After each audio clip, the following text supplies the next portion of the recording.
Complex बोलता है मेरे को, कॉम्प्लेक्स बोलता है मेरे को। जब तेरी शादी होगी ना और आधी रात को तेरी बीवी चुप चुप के किसी और से फोन पे बात करेगी, तब मुझे बताना कॉम्प्लेक्स क्या है। हाँ, चुप चुप के बात करती है, चुप के बात करेगी, तब मुझे बोलना चुप के बात करती है। कॉम्प्लेक्स बोलता है मेरे को, कॉम्प्लेक्स बोलता है। छिछोरा हूँ, छिछोरा है तू। चुप छिछोरा बोलता है मेरे को। और अभी नहीं मालूम पड़ेगा तेरे को, अभी नहीं मालूम पड़ेगा, बाद में मालूम पड़ेगा, शादी के बाद मालूम पड़ेगा। देवी जैसे बीवी भरोसा नहीं करता है। छिछोरा है तू।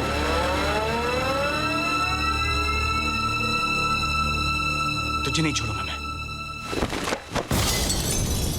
शक की भी हद होती है, साला शक की कहीं का। अरे इतना बड़ा आदमी और सोच इतनी घटिया, न जाने राधा और मेरे बारे में क्या क्या बोलता रहा, और मैं सिर्फ राधा की वजह से चुप बैठा था तो मैं उसको जान से मार देता। फोन तो लगाऊं उसे। शक करने से पहले उसे यह सोचना चाहिए था आप और राधा जी बचपन के दोस्त हैं। क्या दोस्त है बस।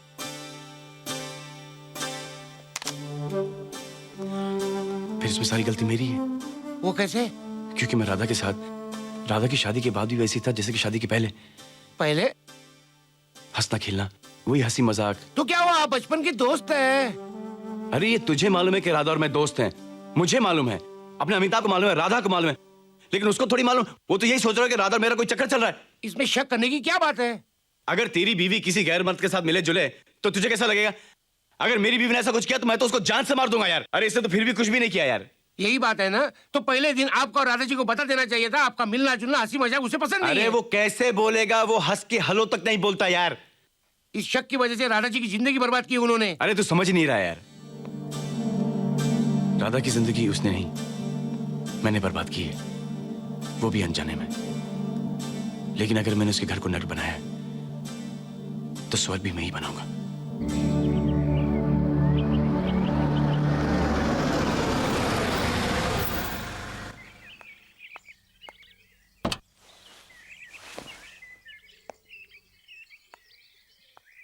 नीता,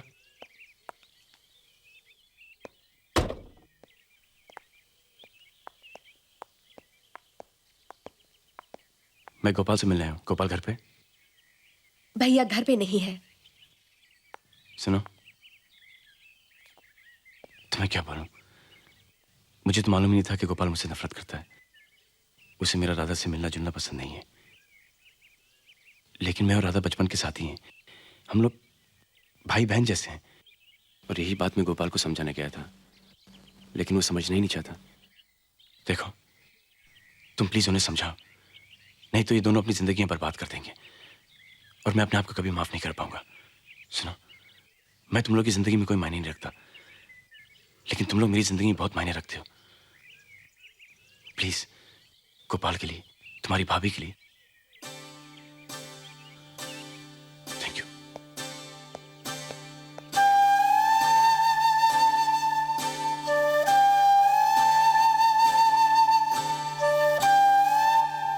इस साल के बेहतरीन पॉप गायक के पुरस्कार के लिए सुप्रसिद्ध गायक श्री सूरज को चुना गया है। मुंबई के आज तक के पुरस्कारों में ये पुरस्कार पहली बार सूरज को दिया जा रहा है। धन्यवाद। कॉन्ग्रेचुलेशन मिस्टर सूरज, आपको इतना बड़ा अवार्ड मिला है। हम आपके फैंस के लिए कुछ सवाल पूछना चाहते हैं। सूरज जी, क्या आपको इस अवार्ड के मिलने से पहले कुछ उम्मीद थी? जी नहीं, मुझे तो कोई उम्मीद नहीं थी, बट मुझे अपने फैंस से पूरा भरोसा था कि ये अवार्ड मुझे मिलेगा। पता नहीं क्यों। Sir, how do you feel after receiving such a great award? It feels great, fantastic, feel on top of the world. Thank you very आपने much. अपनी शादी के बारे में क्या सोचा है? Get married soon, very soon. Hi Suraj, congratulations for the award. Thank you. Okay. Bye bye. Bye bye. Thank you. Bye. कमाल है, पूरी दुनिया ने फोन किया, लेकिन एक राधा ही नहीं जिसने फोन किया।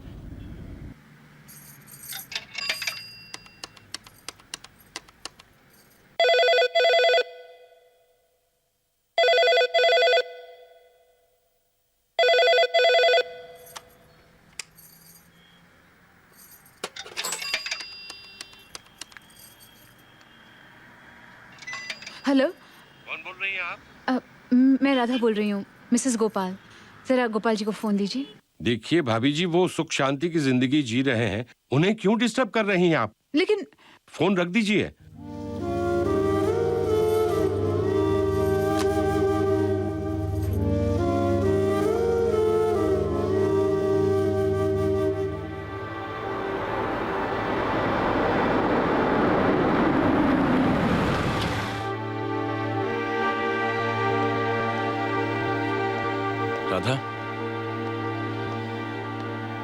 हद कर दी तुमने। पूरी दुनिया ने मुझे फोन करके बधाई दी, एक तुम्ही ने मुझे फोन नहीं किया। Can you believe it? आज मुझे best singer of the million का अवार्ड मिल रहा है। और मैं चाहता हूं कि जब ये अवार्ड मुझे मिले तुम मेरे सामने हो। राधा, मैं तुम्हारा दुख समझता हूं, मैं हूं ना तुम्हारे साथ, सब कुछ ठीक कर दूंगा।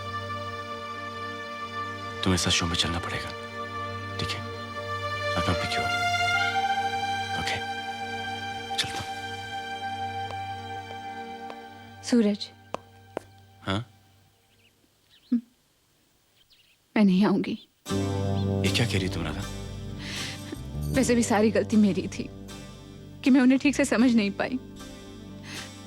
मैं एक अच्छी बेटी थी, एक अच्छी बहन रही, एक अच्छी दोस्त भी रही, लेकिन मैं कभी एक अच्छी पत्नी नहीं बन सकी।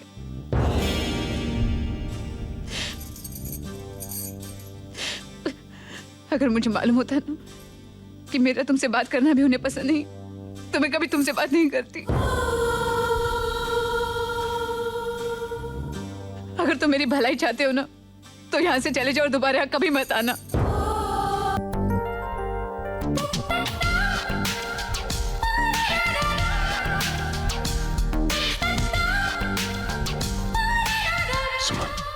क्या हुआ सूरज?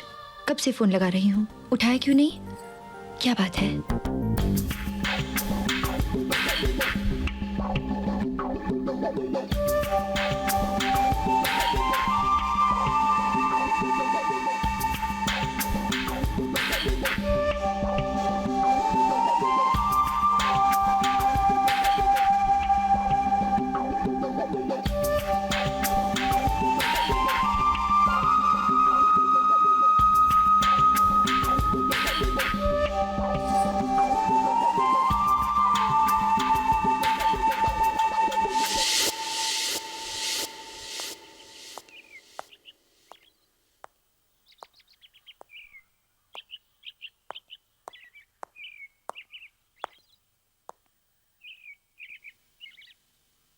माफ कीजिएगा, मैंने आपको पहचाना नहीं। आप मुझे नहीं जानते, लेकिन मैं आपको अच्छी तरह जानती हूँ। मैं सुमन हूँ। आइए बैठिए। मैं यहाँ बैठने नहीं आई हूँ। आई एम सॉरी टू से दिस गोपाल जी, लेकिन आप एक अच्छे इंसान नहीं हैं। आप एक अच्छी पति भी नहीं हैं। एक्सक्यूज मी, आप कहना क्या चाहती हैं? क्या आप दूसरों की इज्जत करते हैं? क्या आप दूसरों के दर्द को समझते हैं? क्या आपने कभी अपनी पत्नी की भावनाओं को समझा है? मुझे आपके घर के मामले में दखल नहीं देना चाहिए। आपने राधा को अपने घर से किसी भी कारण निकाला हो, मगर उसका इल्जाम मेरे सूरज पर क्यों लगा दिया? जब आप अपनी पत्नी, अपनी राधा को नहीं समझ सके, मेरी सूरज को क्या समझोगे?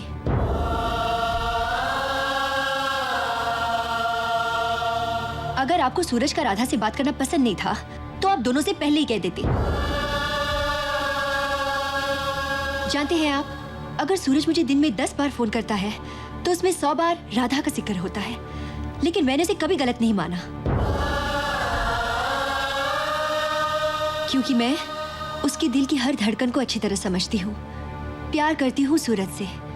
उसकी आवाज, उसके गीत, उसकी खुशी मेरे जीने के लिए काफी है। मगर आप राधा के पति होकर भी उसे समझ नहीं सके। मैं आंखों से अंधी हूँ,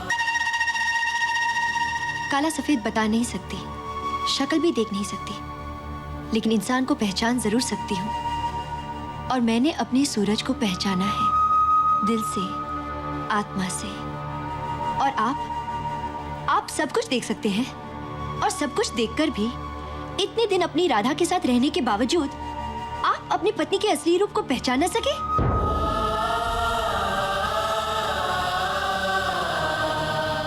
तरस आता है आप पर। गोपाल जी, शादी के बाद एक औरत के लिए अपना पति ही सब कुछ होता है, भगवान होता है। राधा निर्दोष है, पवित्र है। हर इंसान की जिंदगी में ऐसा होता है, रिश्तों में तनाव आ जाते हैं, पर हमें अपनी कमजोरियों पर काबू पाना चाहिए। अपने पति होने का दम और पुरुष होने का गुरूर छोड़कर अपने आप से पूछिए, सच्चाई खुद ब खुद सामने आ जाएगी।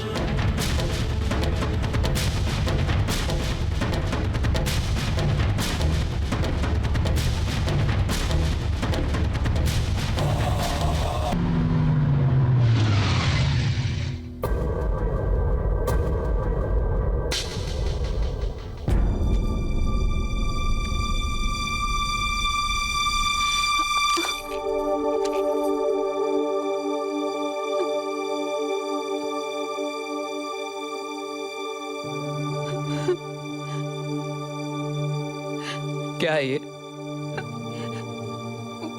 मुझे मालूम है क्या है ये। घर छोड़कर चली आई, दुनिया छोड़कर जा रही हो, और ये भी नहीं सोचा कि तुम्हारे बिना मेरा क्या होगा। कुछ कहने की जरूरत नहीं है, मैं तुम्हें लेने आया हूं। मुझे मालूम है कि सारी गलती मेरी। I am sorry. नहीं नहीं मत कहो। नहीं, मैं पर तुम नहीं, तुम मेरे साथ चलो बस। नहीं, मैं अच्छा कहो क्या कहना है। नहीं तो कहोगी मैंने कहने नहीं दिया। कहो। मुझे माफ कर दो। मुझे भी। कुछ भी बोलो। मैं बहुत खुश हूँ। हाँ, एक बात जरूर कहना चाहूंगी। कहते हैं हर सफल आदमी के पीछे एक औरत का हाथ होता है, पर इनकी सफलता के पीछे मैं नहीं, कोई और है।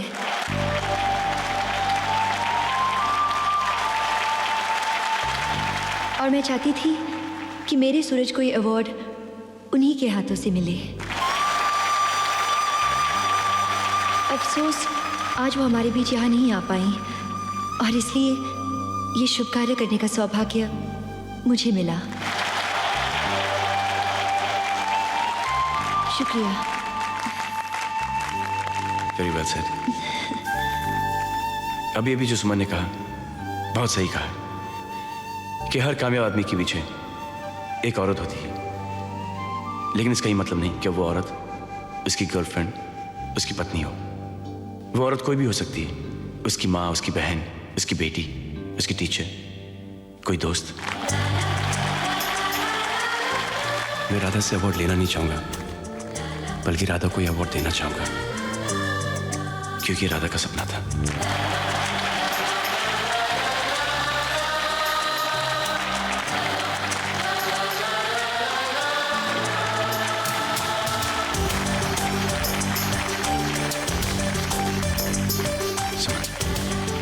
राधा आ रही और गोपाल सर भी।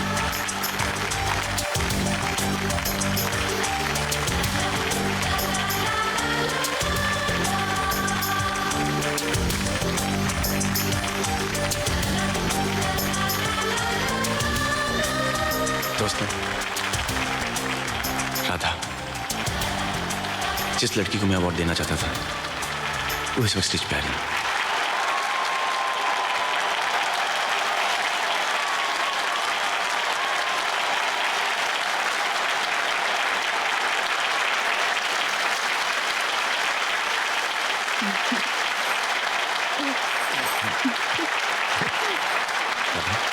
सुनो, सुनो, कैसी हो? जी ठीक हूँ। सूरज, मुझे माफ नहीं करें। गोपाल सर, माफी तो मुझे मिलनी चाहिए। कुछ गलती तुम्हारी थी, कुछ मेरी, कुछ हम सबकी। राइट। आज तक तुम्हारे बारे में सिर्फ सुना है, बहुत खूबसूरत हो तुम। आप भी बहुत अच्छी हैं। सूरज, एक छोटा सा काम था तुमसे। क्या? मुझे गाना सिखा दोगे? थोड़ा सा। ये छोटा सा काम है, बहुत बड़ा काम है। चांस ही नहीं, बहुत मुश्किल है, नेक्स्ट टू इम्पॉसिबल।